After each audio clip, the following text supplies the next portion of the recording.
I was 17 when I found out I was pregnant, about to be a senior in high school. I wasn't your stereotypical pregnant teenager, the low-income fast girl that slept around. Instead, I was an AV student, on the track team and in the band, involved in different school clubs, and had a number of colleges offering me scholarships. You're pregnant. Those words changed my life forever, and I was only 17. Tears were shed and the fears were slightly subsided. I had a decision to make. 9 months later, on April 7, 2006, I gave birth to my beautiful little girl, Tatiana Michelle Denise Pointer.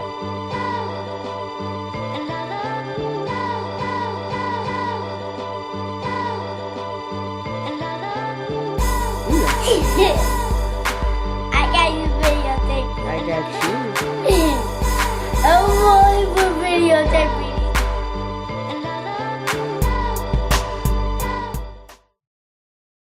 I spent the majority of my senior year pregnant. My daughter was only 2 weeks old when I went to my senior prom. In just under 2 months when I graduated from high school. I took mommy pics and graduation pics on the same night. It was hard and I was terrified, but I had a support system. Even though my mother and family were upset and disappointed, they helped me. And without them, I'm sure I wouldn't have made it. In spring of 2011, both me and my daughter graduated. Me from college and my daughter to kindergarten. It was one of the proudest I had ever been. Long and hard road, and I made it. I'm currently a year away from completing my master's degree. My story just so happens to be a success story, one with a happy ending. But that's not always the case. There are a number of teenage girls who are not so lucky, whose life really does end when they hear the words, "You're pregnant." They probably had the same sex education I did, slim to none, a week of abstinence in junior high, and a semester of health class in high school. I really believe that if I had been better educated, I would have not gotten pregnant in high school. I love my daughter, wouldn't trade her for the world, but I was too young to have her. It worked out in the end, but it was hard in the beginning. I wouldn't wish that on anyone. Teenagers aren't meant to be parents. There should be more education so that teenage girls don't become teenage mothers.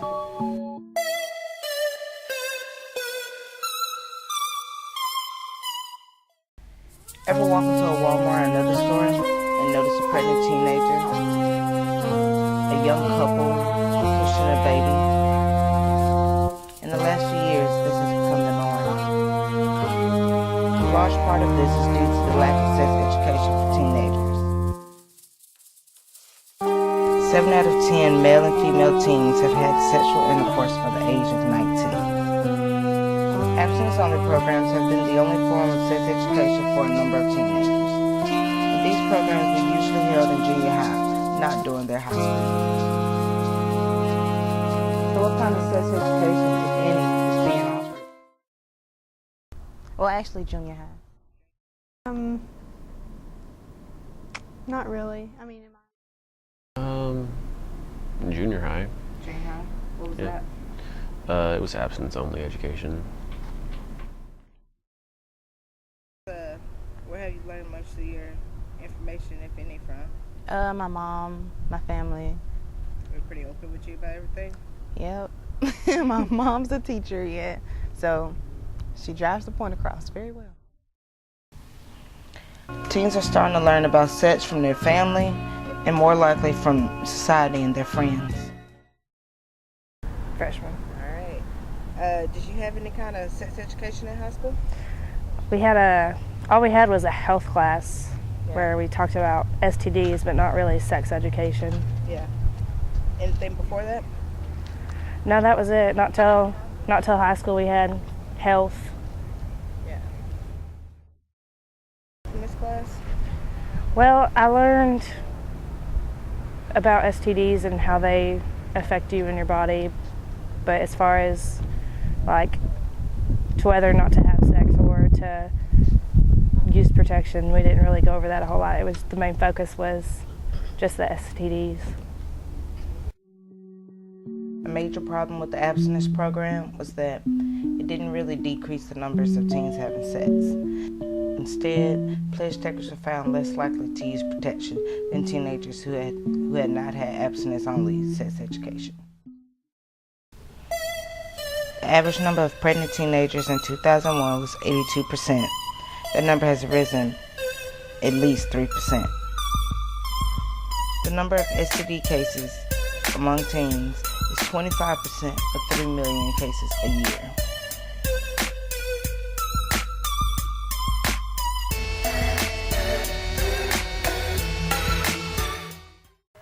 If it were up to you, what would you like to see in the sex education course? More information and just like really, I guess, talking about it, and instead of, I guess, beating around the bush and stuff, because everyone knows, I guess. Yeah. It's just... Do you think it's better to have a more open setting where students could just talk to teachers or counselors about whatever is coming to their mind as far as sex goes? Yes and no. Just it would have to be someone they could, really trust and like that, maybe like a counselor and stuff, because they might not be able to open up to a teacher as much as they would to a counselor. Many teens and young adults feel that an actual sex education course, including open and judgment-free counseling, should be offered to students while they are in high school. They also feel that it will help decline the number of teen pregnancy and STDs. Think that sex education should be taught in high school, like real sex education? Yes, honestly it does. It would lower the STD rate, in my opinion. All right. People need to focus on the pregnancy part about it. If you're going to use a condom or if you're going to use protection, they don't need to just focus on if you do have sex, then you're going to get an STD, because that's not always the case. But the case is that half of your graduating class is going to have pregnant girls in it, and it's not okay. Yeah, it should definitely be safe sex education. Do you think it should be the abstinence-only education? Or? No, it should definitely be safe sex. There's been studies showing consistently that abstinence-only education and safe sex education, so it's the same decline in sexual activity, but the communities that have safe sex education have lowered STD and pregnancy rates. Safe sex or abstinence or? Safe sex, because abstinence-only education isn't going to work. People are going to have sex no matter what you tell them. Mm-hmm. Just, tell them what they need to know to not get pregnant or to contract some disease. Do you think it would make a difference with the number of teen pregnancies and STDs? Do you think it would make a difference if there was an actual sex education course for them? I think it would decrease a little bit. Maybe it wouldn't altogether be none, but I think it would decrease it some. Do you think there should be someone for students to talk to, a teacher, a counselor, that it's no judgment or whatever, just open environment for someone to Yes, talk to? definitely. Oftentimes when people hear the word sex education, they are often hesitant to hear more for fear there will be a how-to on sex. After talking to students about their lack of sex education, it left me wondering whether or not this absence of sex education was evident even to medical officials. How long have you both been in the medical field? Jamie? Well, nursing about 8 years, 2 in the clinical setting, and then about 6 in the clinical setting and 2 in the hospital setting. Okay. And I have been a RN for 18 years and a nurse practitioner for 10 years. And I would say the majority of my practice as an RN was in the hospital setting in labor and delivery as an OB nurse. So out of, y'all both have been, had a lot of years under your belt, how often do you see teenagers come in here that are either pregnant or teen STD cases? I would say when I worked actually in the clinical setting in OB, I saw a large majority of our OB patients were teenagers. And if the last statistics I read, I think Arkansas was number 2 highest in teenage pregnancy, only behind Mississippi. Now that I'm here in this clinical setting, I don't see as many pregnant patients because usually they're seeing an OB-GYN or go to the health department, but I do see a very large number of patients with what we call STIs now, infections as opposed to STDs is the new term.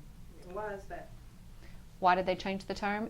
I think a lot of it had to do with the language, that we didn't want our patients to think that they necessarily had incurable diseases, that some of their infections were just that, infections that could be treated.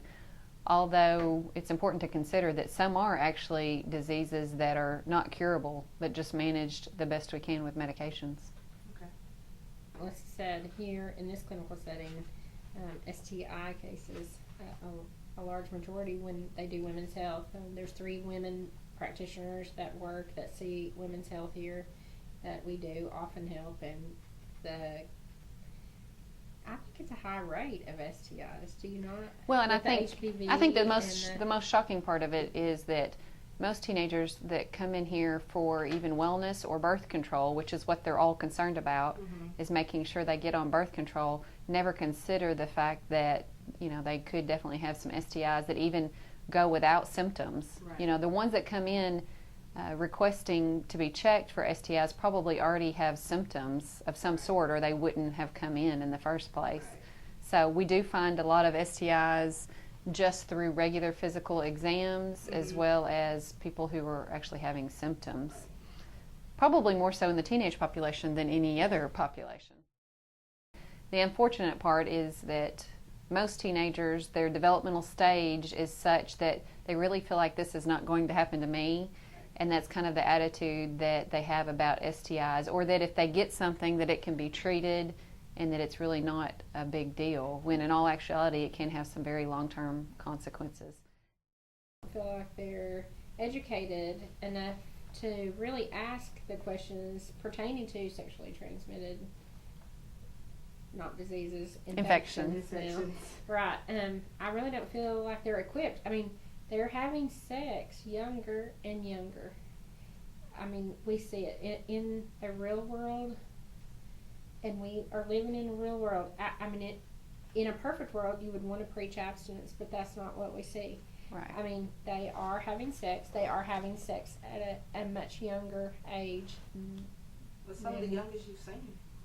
12. That's interesting because I knew that we were going to talk, and I asked my daughter, who is 22, but I asked what kind of education, what kind of education did you really have in school? And she said, we had a health class, and my teacher said use condoms. We didn't go over reproduction. We didn't go over sexually transmitted infections or diseases. I think he was mortified that he even had to teach. And my daughter went to a different school than her husband, and he basically said the same thing, that there was no education on reproductive organs. They watched a film. There was no discussion about it, and that was pretty much it the whole semester. I do think that various school systems and their administration take different views on sex education, when it should be started, what age, what should be presented, what's appropriate, and some of that is limited based on the parents' views of sex education. And I do feel like a lot of times that these practitioners are the only ones that have ever talked to these young ladies about sex or about sexually transmitted infections. What are some of the most far-fetched things you've heard, as far as like some things I've heard before? I've heard girls say you can't get pregnant if you're on top and things like that. Different positions. Yeah, do y'all hear things like that? Yes. When teenagers come Yes. in? I often get the question that does the pull-out method prevent pregnancy? And, I've heard as long as you do that, you can't get pregnant. I've had other young ladies even ask me that if they have anal intercourse, could they become pregnant? Just some if they douche after having intercourse, will that prevent pregnancy?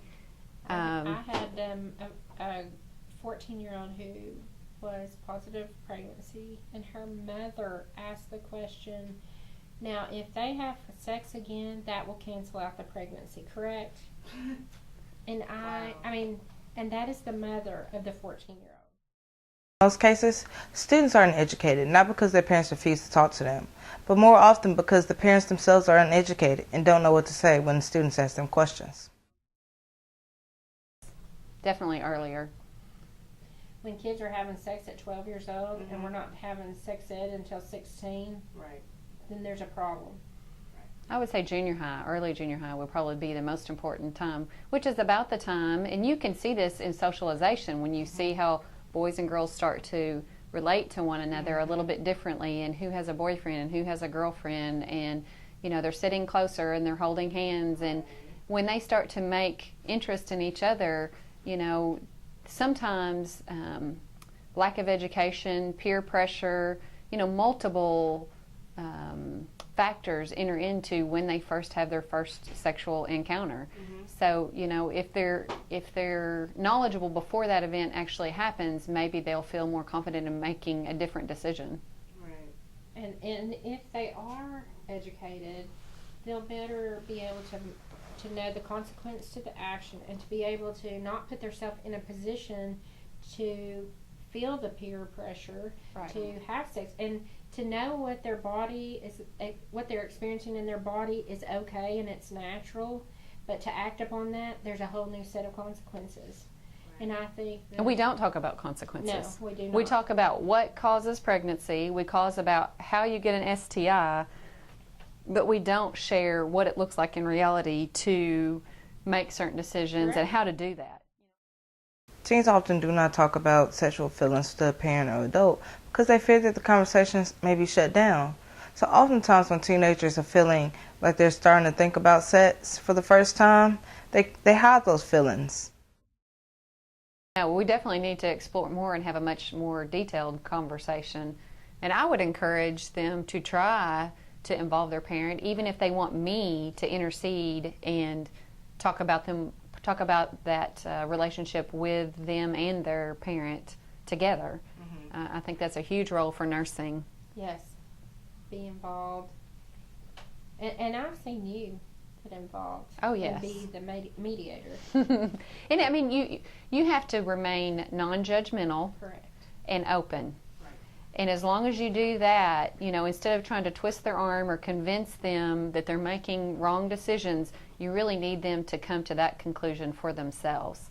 And not every conclusion is going to be right for every person the same way, but the important part is that they understand that no matter what their decisions are, that there are potential consequences are there, and this is what they need to deal with ahead of time to be better prepared for those consequences. That's right. And a misconception about sex is oral sex too. Sure. They do not think that. I've seen herpes. Yes. You know, we talk about herpes simplex 1 being like fever blisters and herpes simplex 2 being more genitalia, but you can get either in either place. So, and I think a lot of people don't realize that, and you know, will end up with blisters and pain in certain areas that they have to take medication for, you know, for the rest of their life, and that it can affect their fertility and the way they deliver their babies, and that they're going to share that with any other person in their lifetime that they're with, more than likely. Finally, I asked them how would they approach teaching a sex education course if they were asked to put one together. It has to be addressed from all angles, because you know, everyone is different, people's opinions are different, and I think it's important that you share with the parents what's going to be shared.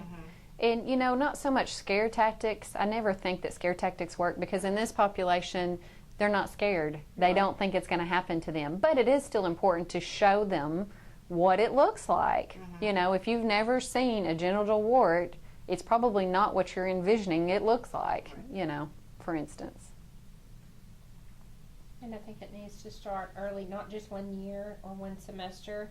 I feel like It needs to be a continuous program. Because some kids are not as developed as others. I mean, They're going to get think it needs to interested be in sex at ongoing. different Yes, ages. At different times. Their bodies don't develop the same.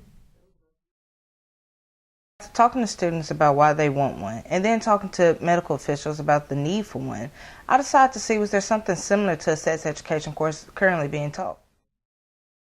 Led me to Dr. Jason Warnick, Assistant Professor of Psychology and teacher of a Human Sexuality course online at Arkansas Tech University. It's always been online. It's kind of a strange thing. I'll kind of tell you why it's online.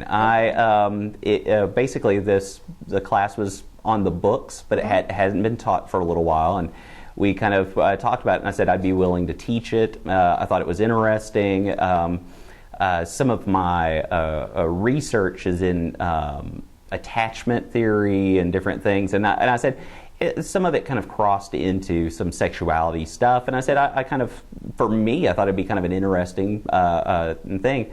So I started planning on teaching it, started getting textbooks, and one of my students asked me, it's working in the office, said, are you teaching that in class? I said, yeah. He said, no one will sign up. And I'm like, what are you talking about? I said, people will be too shy.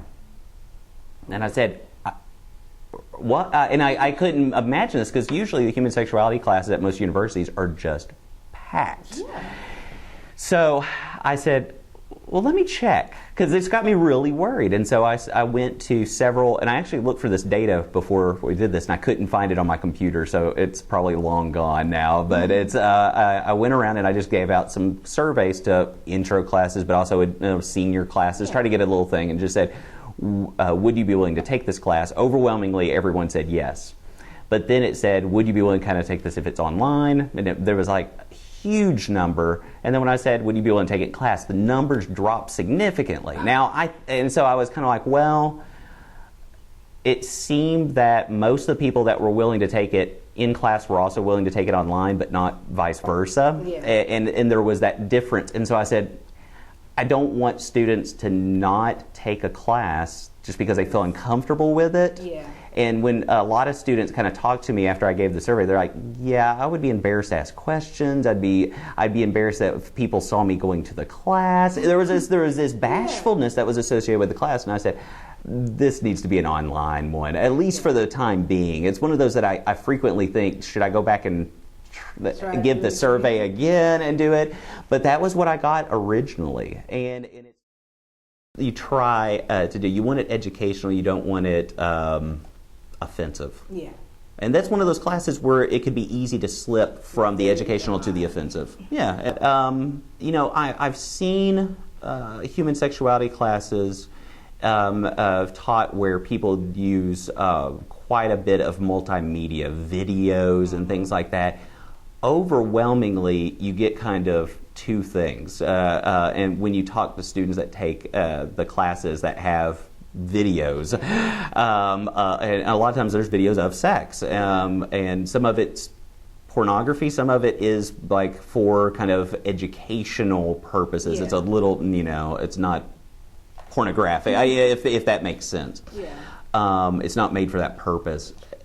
Students kind of commonly talk about it being weird, and a lot of them don't like that experience. They're just like, this, I didn't get much from it other than it just seemed odd that I'm watching this in class. And so part of it, I don't think I would do that. I just don't think that there's much need for it. If it was that, I would probably actually make that a little bit, I've thought about several times that probably make it even optional if there was something like that, because I think there is a lot on the topic that can make people feel uncomfortable. Yeah, definitely. One of the things I think with any class, you want to make sure that students, if you're pushing them outside of their comfort zone, it's for an educational purpose. Right. And I think there's ways to make sure that if I don't think necessarily of videos and things like that would necessarily increase anything educationally. Right. That would be worth pushing someone outside their comfort zone. So, I asked him what he thought most students walked away with after they finished completing this course. Pretty much. Well, one of the things I think that most students get from the course is how, and this sounds kind of dumb, but a lot of times when people think about sexuality, they think of it in a very personal terms. Yeah.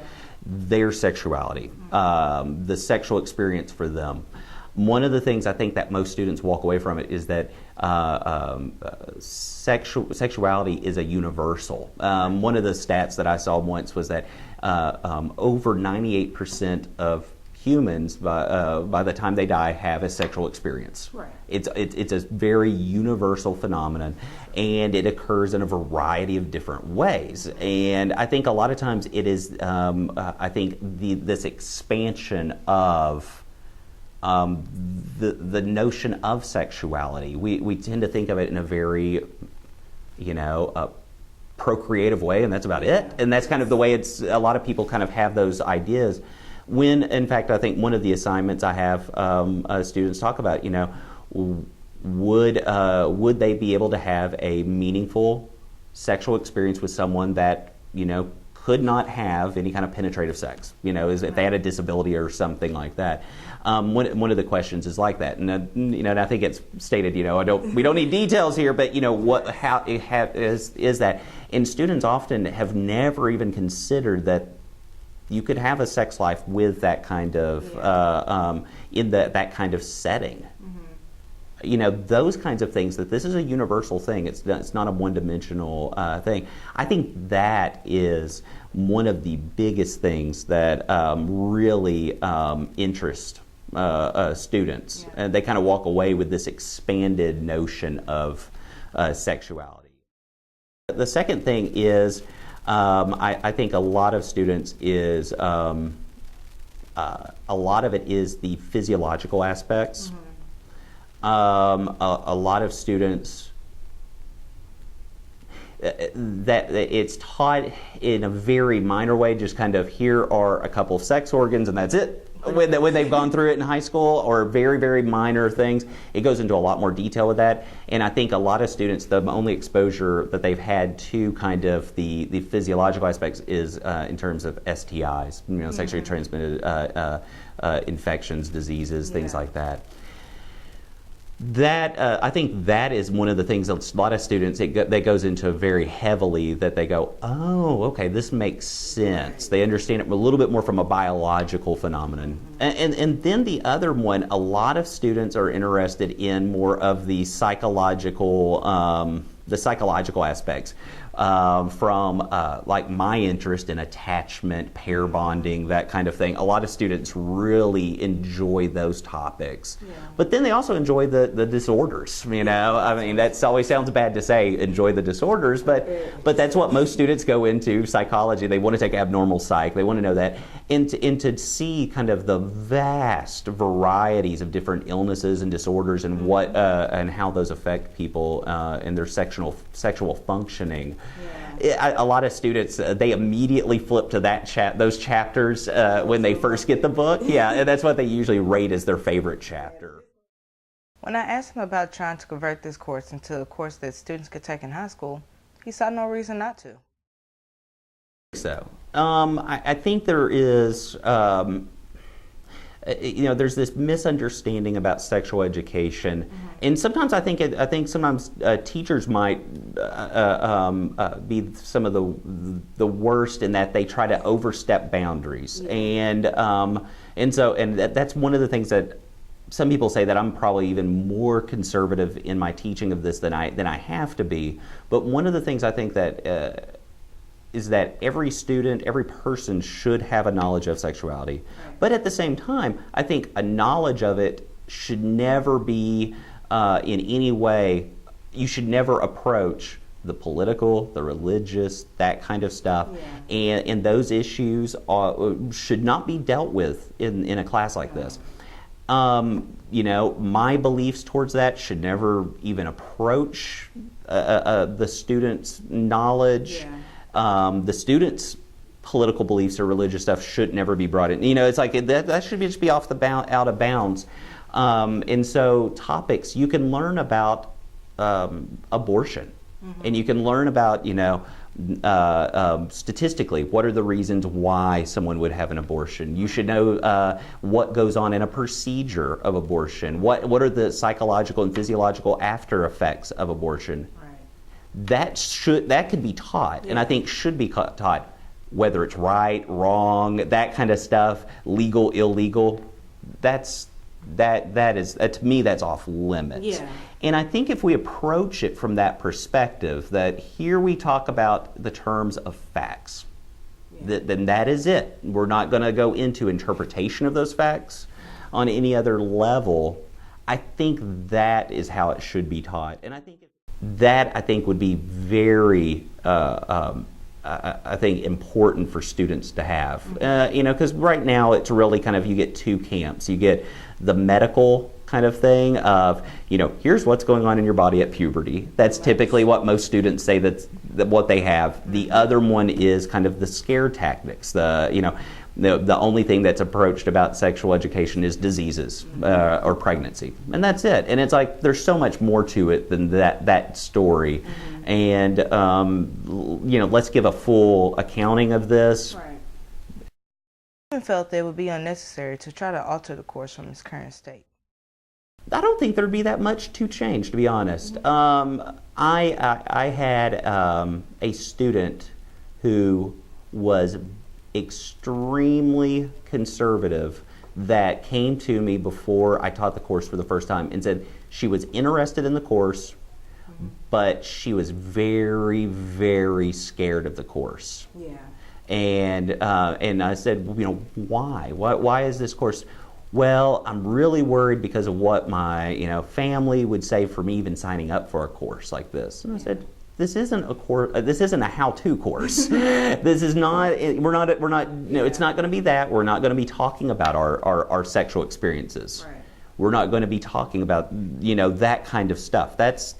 And I think I even said there, I don't want you to ever talk about your sexual experience. I don't want to do this. And a couple of people that would even get borderline close in a reflection paper would get a message and go, I appreciate your effort in this, but don't do this kind of thing. It was a very, I wanted to be able to respect their privacy, and I don't think that's necessary for a course like this.